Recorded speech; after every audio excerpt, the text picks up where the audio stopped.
Loanwords are words adopted by speakers of one language from another language. The actual process of borrowing words is complex and involves many usage events.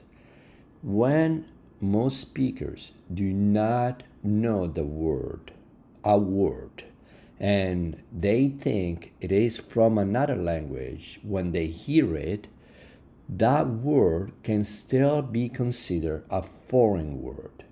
But then, when most speakers become familiar with a word and the new word becomes conventionalized, meaning like part of the vocabulary, at this point we call that word loanword.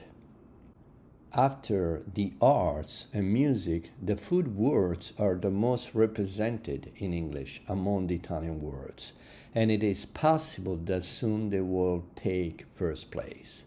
The image of Italy abroad is strictly, and today also mainly, linked to the idea that foreigners think of Italian food as the best for many people.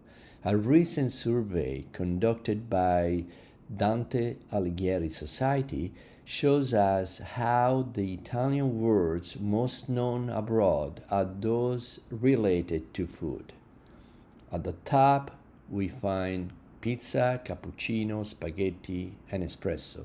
In second place, we have mozzarella and tiramisu, while in third place, adagio and bravo, referring to music.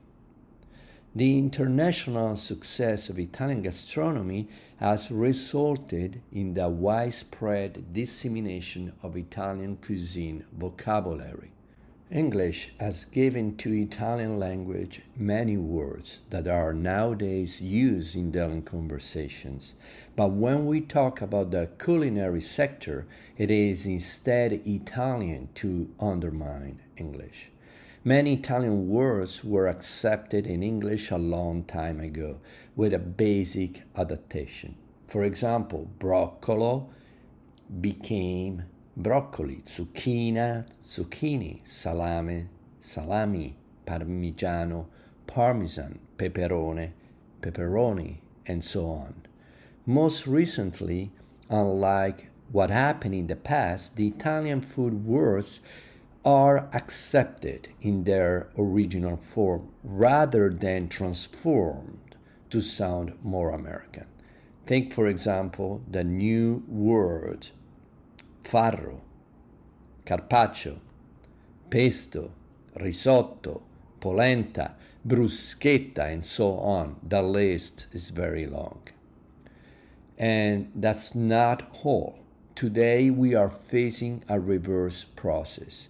Americanized names tend to take back their original Italian form.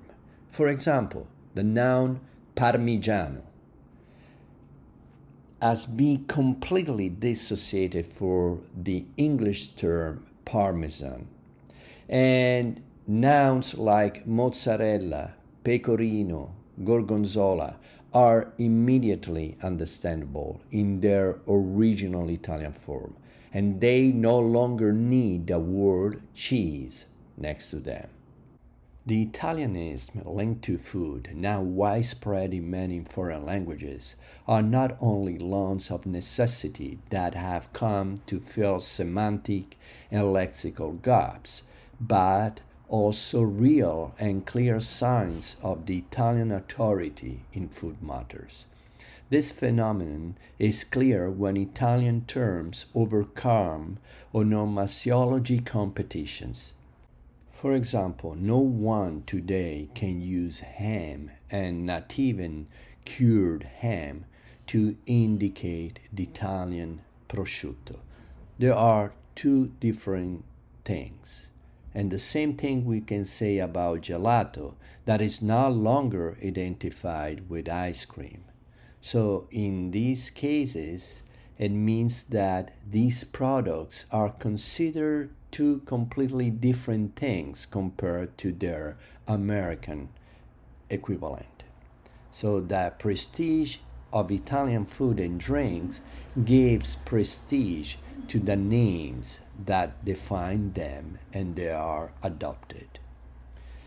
That's why the American chain Starbucks adopted completely an Italian vocabulary. Think about the words barista, doppio, chiaro, ristretto, macchiato, caffè, misto, con panna, latte, and even the names of drink sizes are expressed in Italian.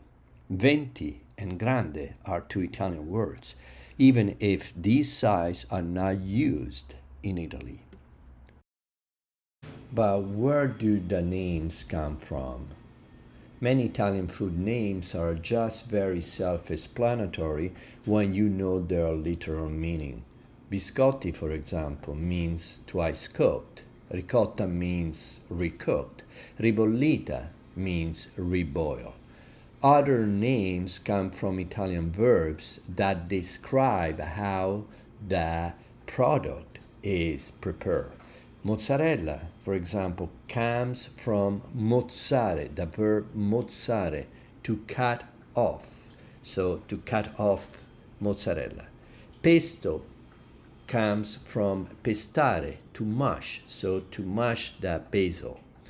Then there are toponyms, meaning food that takes their name from the place of the origin.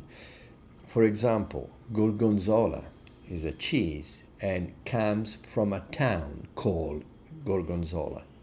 Chianti is wine, but the name comes from the area where the wine is produced. Other names are simply poor imaginative creations. No other people can rival the Italians for the imagination to invent various food names. Just the names of pasta are more than 1,000. Italians have names for all shapes and sizes, names that indicate the object of inspirations, names that indicate body parts with or without sex allusions, names that show sentiment and resentment, and so on. Baked tubes, priest strangles, tagliatelle, bow ties, little ears, little worms, angels' hair, shells, hats, pens, and many, many, many more. There's no doubt that Italian food language is very visual.